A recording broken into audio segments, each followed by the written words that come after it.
So the talk I'm going to give is going to tell you a little bit about the 4 changes that I made to lose 229 pounds. So that was me. This is November 2010.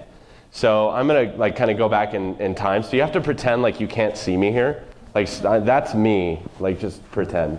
That was the only, when I say it was November, it was actually, this was October. That was my Halloween costume. That was the only costume I could find that fit. And it was just bunny ears with my normal clothes, right? My friend made me wear a Halloween costume, and that was my way of revolting and saying, I'm not gonna wear a Halloween costume. This is what I'm gonna do. I'm just gonna get bunny ears and that's it. And about a week later, I would make a decision to change. So I wanted to start off tonight by telling a little story. This is a story that you may or may not be familiar with, but it's something that has really resonated with me as I've made this change. And it's about a Cherokee grandfather, and he's meeting with his grandson who is struggling. You know, he's going through puberty. I see a lot of parents. Anyone have teenage kids or had teenage kids? So you know, like they're insane. Sorry to the teenagers. Right? They're a little crazy. And so the teenage grandson is going through these challenges. And the grandfather says, when I was your age, I had these same problems. There are 2 wolves that are battling inside of you. And one of them is filled with anger and frustration and is ready to fight and is struggling with carnal desires. And the other one is loving and values family. And the grandson said, well, which wolf, and they're fighting, you know, and he said, which wolf wins? Which wolf lives? And the grandfather replies, whichever one you feed. Whichever one you feed. So to give you a little bit of a confession, I spent the first 31 years of my life feeding the wrong wolf. Feeding the wrong wolf. And not only was I feeding him, I was definitely overfeeding him. I was giving him way more than he required. I really believe that I always had the potential to be this healthy version of myself. I always had it. I mean, it's not like I woke up and I was a different person one day and that's why I was able to make this change. It was just that I was not feeding the right wolf. I wasn't catering to the right desires. I wasn't becoming the right version of me. And we'll talk a little bit about more about that and what that means to me later in the talk.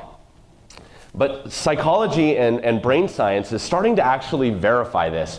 And I'm not going to geek out with you about brain science because I don't want anyone to fall asleep tonight, but we're starting to understand the brain in ways that we've never understood it before. And what we're realizing is there are parts of our brains that actually trigger certain things inside of us. There's a part of your brain that triggers the the willpower part of your brain, right? I can do this, I can make this happen. And then there's a part of your brain that says I won't, meaning like I'm not going to eat that cheesecake, right? I'm not going to have that red cream soda. You know, I'm not going to make that happen. And then there's that part of your brain that triggers your cravings, like what you actually want and what is most important to you. And those 3, sometimes they fight. In fact, a lot of the times they fight. And for the first 31 years of my life, I just let one of them win. For the whole time, I just let him win. He was winning. He was the only one I was choosing to feed, and he was having a lot of that red cream soda. So to kind of fast forward to tell you a little bit about my story, these are my 2 daughters, Rebecca and Jana, ages 9 and 6. I am 35 years old now. I work as the director of marketing in a small construction company. I want to start off the talk by telling you that I am not like a fitness salesperson. So there's no shakes at the end of this meeting. I'm not going to sell you pills. If you go to my website, in fact, a lot of people are confused. They go to my website and they visit it and they email me, okay, but like how, like what do I give you? Like what are you selling? And I'm like, no, there's not, like I don't have anything, that's it. I work as a consultant and I bill my time pretty expensively, to give you an idea. And this isn't like to brag, but my time is typically billed at $250 an hour. And as a weight loss consultant, I have never charged a single dollar. I've written everything I've done for free. I respond to every single email I get. Even the crazy ones, like I respond to everything. This is a labor of love for me. This is a labor of love for me. And I do this strictly because I love to do it. And there's no other reason behind me being here. So if you're waiting for the end part where I like hook you and try to like get you to do something, that's not going to come. So just be comfortable and everybody can have fun tonight because there's no hook at the end of this talk. So I want to kind of go back to history, and I want to talk a little bit about when I first knew that I was obese. So I like to tell people that when I was born, I was an average weight. That was like the only time in my life. That's me as a baby. True story. This kind of got cut off, but that is an LA Rams teddy bear behind me. My mom is a huge Rams fan. True story, at the age of, I would have been 3 months, was the first time and the only time for years that the LA Rams were in the Super Bowl. And I was in my baby carrier, and if you were a Rams fan, first of all, I'm sorry. Second of all, you know that they had a lot of bad years, and they were losing to the Steelers, and my mother, who is the football fan, not my dad, was slamming the table, every time the other team would score, which was often. And I was gradually inching closer towards the table, and my dad tells people he saved my life. So if only I was heavier, I might not have moved so far. But as a baby, I wasn't heavy. I was fine. But that didn't last very long. My mom loves telling the story that as a toddler, my first word, true story, was Dorito. That was my first word as a baby. And if you read my writing, if you've been on my site, you know that Doritos are frequently mentioned in my posts. I love Doritos. I love talking about them. I haven't eaten them since I started my diet, but we'll talk about that more later. So growing up, she had kept this book. My mom, she wanted to be a scrapbooker, I think, but she never did it very well. So she did this book, and every year she would fill it out, and she would tell details like what I was into that year, what I wanted to be when I grew up, what my favorite subjects were, who my best friends were. There was also a place to put my age and my weight. So this is 5th grade. I was 10 years old at the end of the year. I weighed 120 pounds, and I was 5 feet tall. And I looked really good in a short white t-shirt, that was me, That was the year when I really started to look heavy, and when I knew. The teacher actually commented on my report card that year that I was having trouble with coordination. I wasn't moving fluently. They were worried about my physical dexterity, my physical skills. Something interesting happens the next year in the book, and the weight stops getting recorded. The weight just stops. We don't talk about that anymore. We stopped talking about it in my house. See, family was a secure place for me. My parents both worked in food service, so I grew up in restaurants, and we got to go out to eat a lot. And when we went out to eat, I could order whatever I wanted on the menu, and that was never salad, right? I was 10, I was 12. I was not ordering the salad. I was ordering something deep fried or something with pasta, or preferably both. That was my reality. I was also a big-time closet eater, so I found a lot of security in food. One of my guilty pleasures was ice cream. Anybody know what okay, good. All right, somebody. So what I would do is I would sneak downstairs at night, and I would grab a half gallon of ice cream. I would put it in the microwave, and I would microwave it for 15 seconds or 20 seconds. And I would stop it with 1 second left, and so nobody would hear the microwave going off, and then I would just eat a half gallon of ice cream. That's what I would do. I was a closet eater. People would say, Tim, I don't know how you're so heavy, or in a nicer way than that, because I never see you eat anything. And that was reality, because I was a closet eater. When I would eat, I would hide. But food was my security blanket. I was Linus. Food was always there for me. Good day, I could celebrate with food. Bad day, I could cry in a bowl of ice cream. And I would put it back with 3 or 4 bites left. My parents never said anything. They never confronted me on this for years. Never said a word. Why does the ice cream keep disappearing? I made 3 pounds of pasta last night, and now there's like 7 strands. I actually would tell them that I sleptwalked. I lied. I told them I was a sleepwalker, and I went downstairs. I must have eaten it, right? I would make excuses. I was a closet eater, and I was ashamed. So fast forward to graduation. I was definitely heavy set. But it didn't matter because my family, they loved me. My family was obese, and these are the stories that I would tell myself. At first, they would tell me, oh, he's going to grow, he's going to be tall. Both my parents were tall. And so they said it was only a matter of time. Once he grew, then he would thin out. And I grew, and I didn't really thin out. I just kind of stayed the same. And then I said, well, it runs in my family. Everyone in my family is obese. There's nothing I can do. I'm big boned. Right? I'm big boned, or I'm stocky. This is just how I'm naturally built. So fast forward to Halloween 2010. I'm 31 years old. I'm 440 pounds. 440 pounds. On the outside, I'm happy, right? In this picture, I'm smiling. People love, like, oh, you look so happy. But on the inside, I was dying. I was depressed. I was miserable. I was contemplating suicide all the time. And frankly, I was acting on it by doing this to myself. And in other ways as well. I struggled with manic depression. I didn't know where to find myself. My family had fallen apart. My wife left me after the birth of our first child, came back, we got back together, separated again a few times. Everything in my life on the outside appeared to be good. People didn't know all these things were taking place, but on the inside, I was completely conflicted. That other wolf was starting to have his way with me. And I had hit absolute rock bottom. Absolute rock bottom.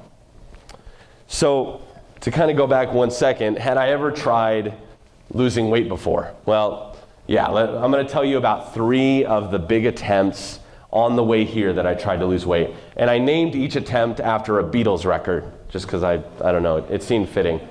So the first one is yesterday, and this will make sense in a second. So what happened is I was in 8th grade, right? And any guys that ever went through 8th grade, you notice, like right about this time is when you first start noticing girls, right? And so I met Jean, and Jean was my best friend in the world. My best friend in the world. And I loved Jean with all my heart, but I would never tell her that because I was overweight and I didn't think she would like me. Until one day I did. It was 8th grade. There was a summer camp. There was this moment where we all were crying because there was some touching play, and we all thought this was the moment. And so I went to Jean, I said, I gotta tell you, I'm in love with you. Here's my moment. And she said, hey, you remember your best friend Omar? He has pecs and abs, and I kinda like him better. Ouch, right? That was my first attempt. So what did I do? I said, okay, Omar has pecs and abs and great hair. That's not his real hair, that was a costume. But he was amazing and charismatic and dynamic. And the best part about Omar is he was so funny. And you know, really good for him. So I decided I would lose weight. And so what I did is I locked myself in my room every night and I did sit-ups to the same song over and over and over. And that song was Yesterday by the Beatles. I still don't know why I chose that song. But what happened is every time the chorus came on, I had to do sit-ups, right? And my dad found out and he said, I want to help you. I'm going to take you to Weight Watchers. And sure enough, I went to Weight Watchers and it worked for me. I went to the support groups and I actually did get skinny for a minute. But of course, all the weight would come back and it would bring friends with it when it did. But I was happy for a time and it actually worked out. The support groups actually were really successful for me, I found. So that was attempt 1. It didn't work out in the end. I relapsed, I yo-yoed. And I'm not the only yo-yo dieter, I hope, in the room. I was kind of hoping that was not the case.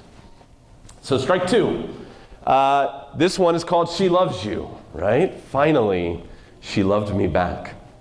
So I did not understand true love until the day that I met Rebecca. Rebecca was my first child. We had struggled with infertility for a few years, and I left my job and was headed to a new job in between insurance. And of course, that's the time she gets pregnant, right? Because that's how it works. We'd given up on infertility treatments. We'd given up on insurance for 3 months until it came back. And that's the time. We found out on Christmas Eve. Christmas Eve, she takes a pregnancy test. She wraps it up and she hands it to me. Merry Christmas. And I was hoping for Ocean's 11 that year on DVD. Definitely improvement, right? So 9 months later, Rebecca is born, and for the first time, this little child, I'm a dad. And I've got to get healthy for her. I've got to lose the weight because I need to be there because she's going to grow up and she's going to get married, she's going to graduate, she's going to win a Nobel Peace Prize, she's going to cure cancer, and she's going to become the President of the United States. No pressure, right? She's going to do all these things, and I've got to be there to see it all happen. That's the thing, though, about roles that they're not always successful. I want to tell you a little bit about an exercise I take people through. Because the challenge is your roles don't typically help you transform anything. So what I do is I tell people, I want you to imagine that you've been transported to a secret place. No one else is around. It's not necessarily paradise, but it's nice. You're not in danger. And you have no roles. You're not mom. You're not friend. You're not sister. You're not CEO. You're not customer service person. You're nothing. You're just you in this silent, secret place. And you're going to live out the rest of your days there. You have no roles. No roles. No responsibilities. On a scale of 0 to 10, what is your value to the world? What is your value to the world with 0 roles? Now, by raise of hands, who says I'm a 5? 4 to 7, let's say. 4 to 7. Okay. How about 1 to 3? Or 0 to 3? We got a lot of those, right?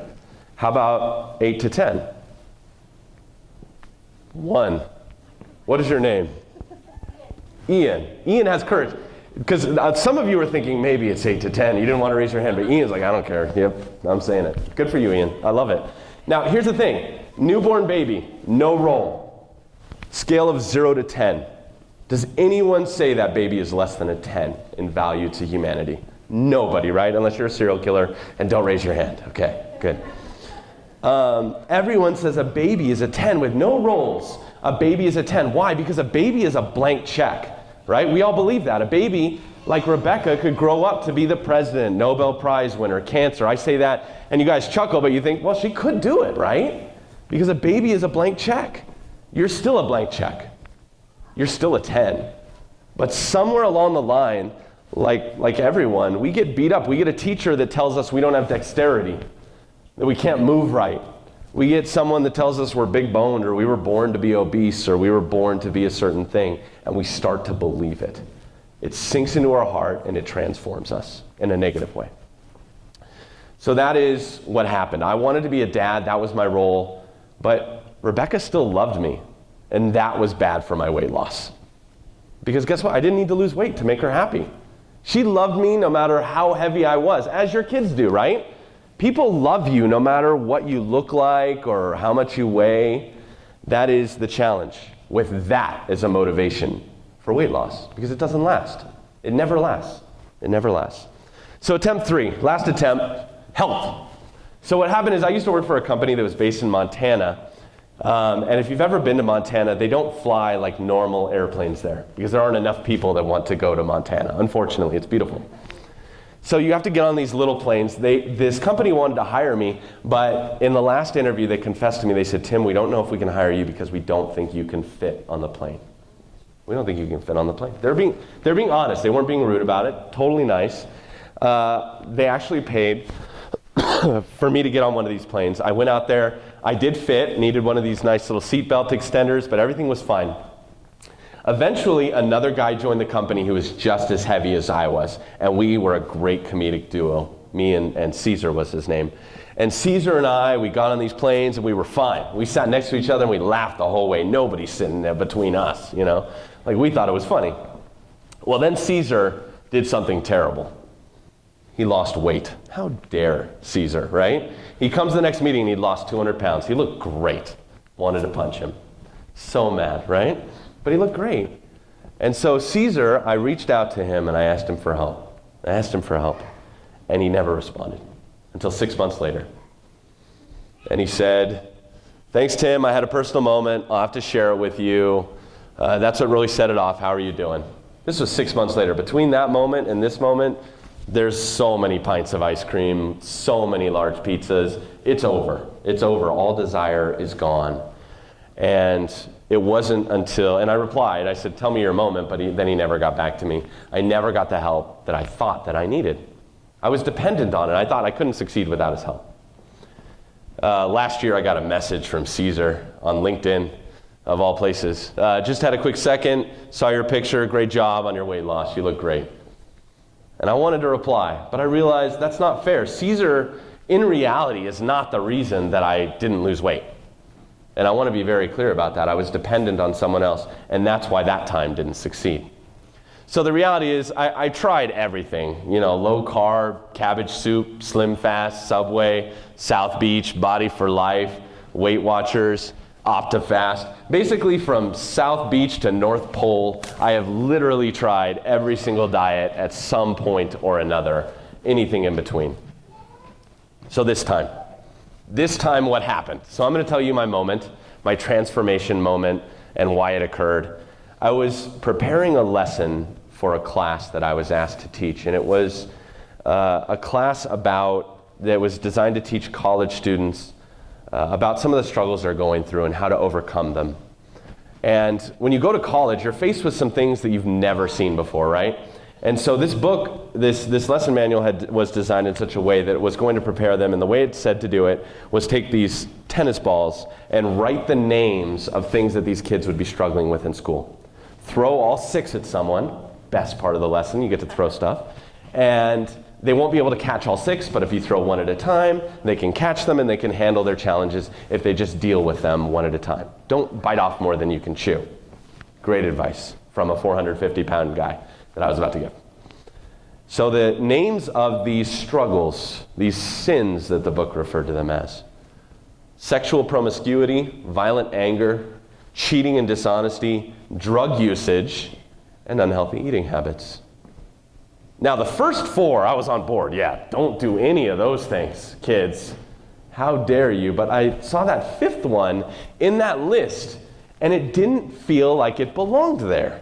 It hurt me. It cut me to the bone. And I had this moment where I thought, I would never in a million years openly perform any of those first 4 things, and yet here I was every single day doing number 5.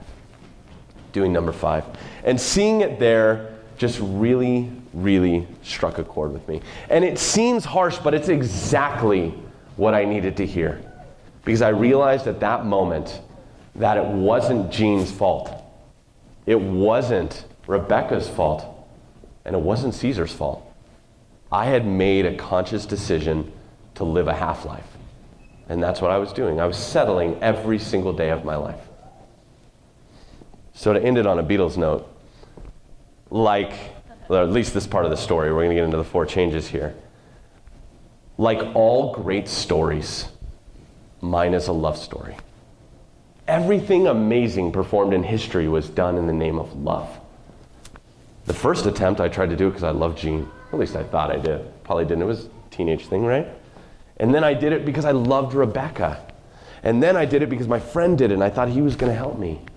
But it wasn't until I made a conscious decision to love myself, until I said, you deserve a better life. You deserve to be your best self, that I was able to actually make a change that lasted.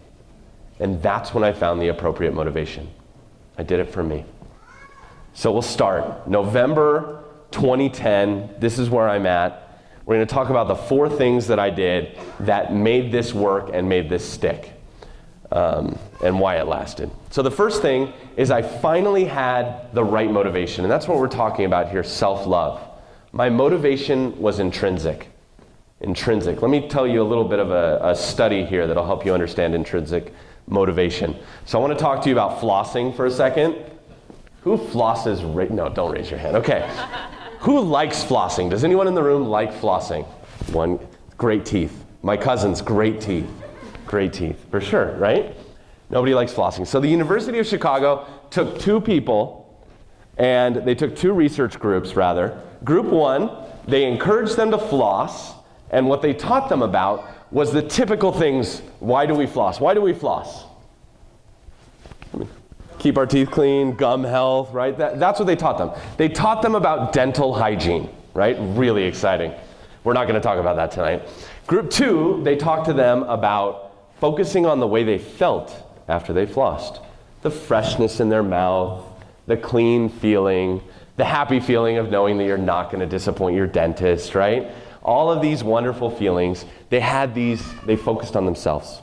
And what they found at the end of the study, they looked at these 2 groups, and after a few weeks, they found that those who had stayed focused on the feelings rather than the book knowledge, right, the science behind flossing, had flossed more regularly.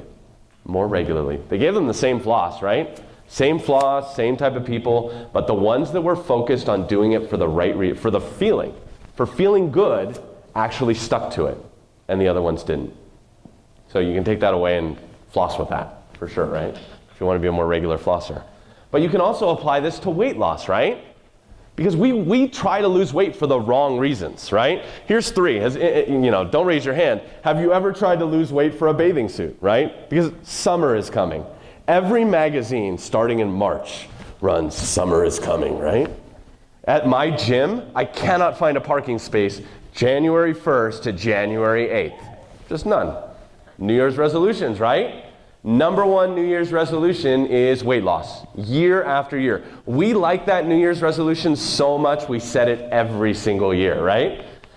That's why we think this is the year, right? And I did it too. We all do it.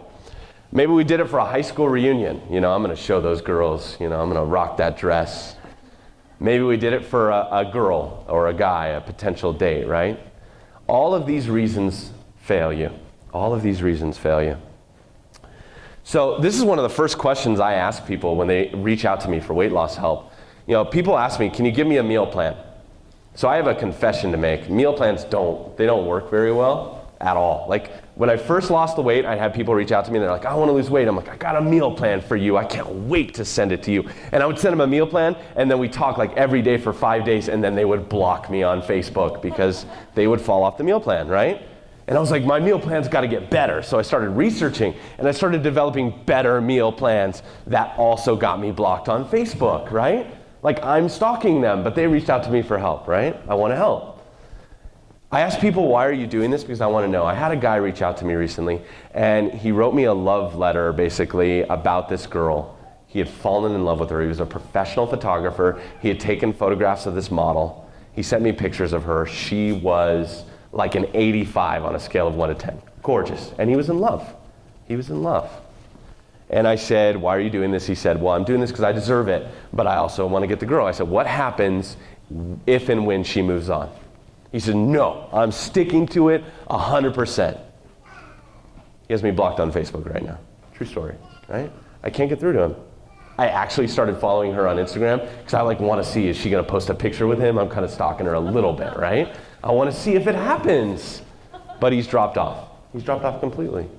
In the end, to quote the great philosopher Walter White from Breaking Bad, I love Breaking Bad. It's kind of a secret confession.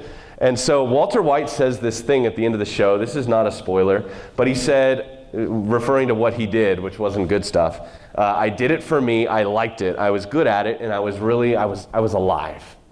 It's this great pivotal moment where he's explaining to his wife why he, in his case, went off the deep end, right? But he wasn't motivated by the money or by anything crazy. He just liked it. He felt good. And that's why the weight loss stuck for me. I had the right motivation. For once, I was losing weight, and it felt good because I decided I was doing it for me. I was doing it for the right reasons. Second thing that made me really successful this time is I had really simple framework. So I'm going to share with you, I had 3 rules for food that I started off with. It wasn't like anything crazy or shake-based. I didn't have any pills, nothing, no wrapping. Although I do want to learn how that works, the wrapping. But anyway, these were my 3 eating rules that I started with. The first rule was no sugar. None, 0, period. Second one was no white flour or pasta, which was a hard one for me to commit to because I was a big pasta guy. And then I wanted to focus on whole foods. And so this is kind of my little hack to only buy whole foods. If I was going to buy food that came in a package, I would look on the back of the package at the ingredients. And if I didn't know where I could buy every single ingredient in the grocery store, then I wouldn't buy the package. So what that did for me is I thought to myself, well, I could cook this because I know where all these ingredients are, but I'm lazy and this is easier, right? So that's okay sometimes, right? That's okay. But these were my 3 rules. And I'm not suggesting that this is the only way to lose weight. It's not. I've done a lot of weight loss podcasts, and some of my favorite shows, they tell stories from people that have lost weight. And people lose weight doing all kinds of stuff. Vegan, vegetarian, paleo, primal, low carb, no carb, low fat, high fat. People do crazy things. There's those people that are blending, butter in their coffee, and that's working great. Cool, whatever. Just find a system and stick to it, right? So today, I am a paleo guy, but I'm not religious about it, Anyone heard the joke about paleo? How do you know that somebody eats paleo? Don't worry, they'll tell you. So that's kind of the paleo joke, right? This is what I try to make my plate look like, okay? Animals on one side and plants on the other side. And they can be mixed together in a salad, right? But that's basically what I look, when I sit down to eat at a restaurant. In fact, true story, we just went to Chili's. and I got the margarita chicken.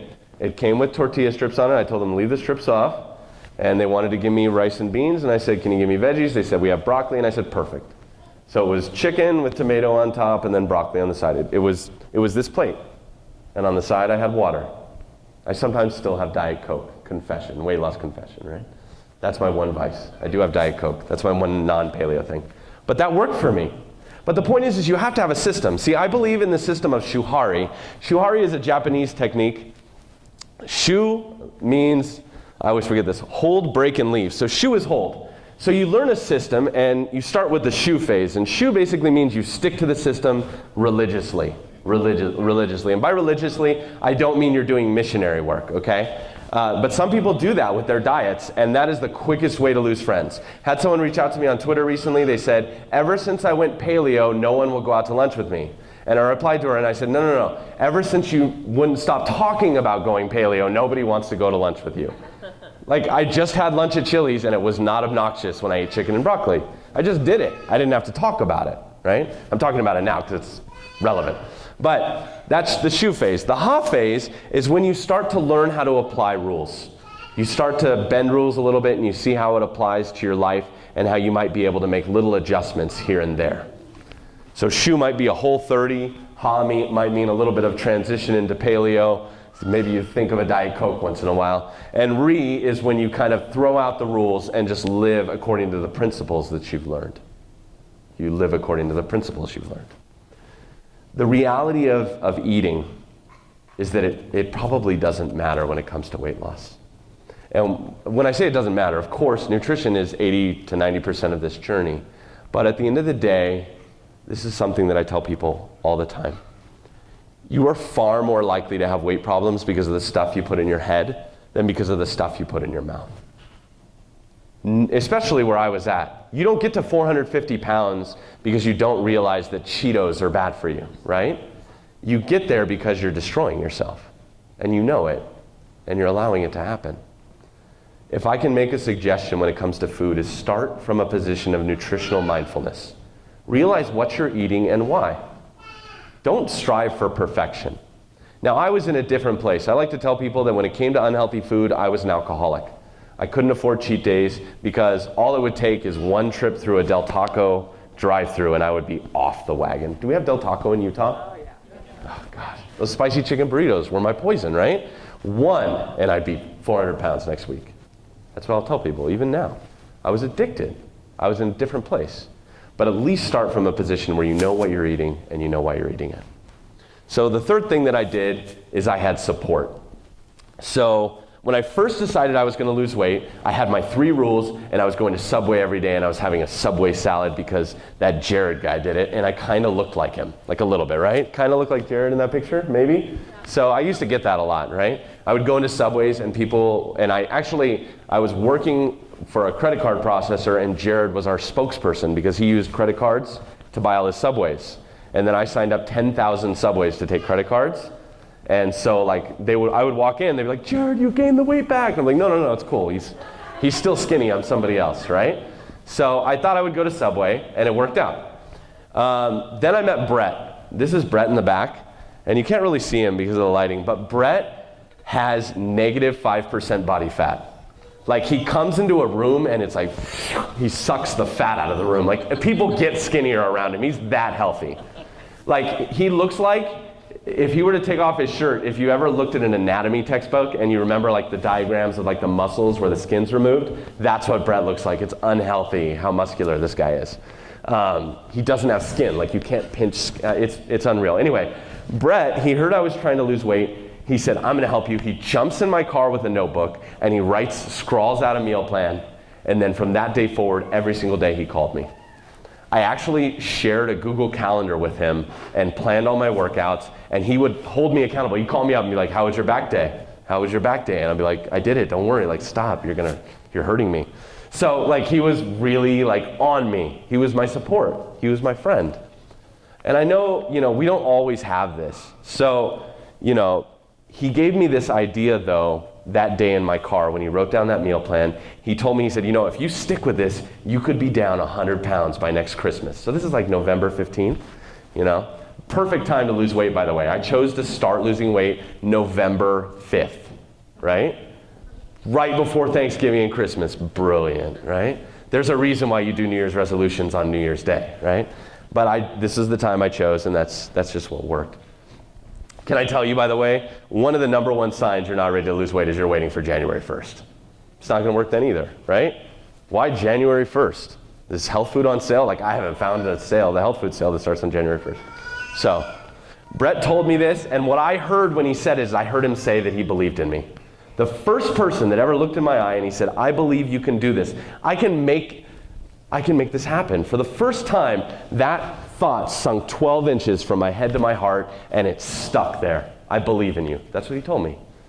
Now, what happens if you don't have this person? I get this email a lot. People asking why I have sabotagers, I have haters. True story, first day I decided to lose weight, I come home, I told my now ex-wife, I told her I'm losing weight, I come in the door, and she's bought a pizza for her and the girls. And I look at her, I'm like, ouch, this is gonna be hard, but I can do it. I did not have that pizza, by the way. So what if you don't have those people? So I'm gonna give you a few resources you can use if you don't have a great friend. The first resource is Reddit. Anyone familiar with Reddit?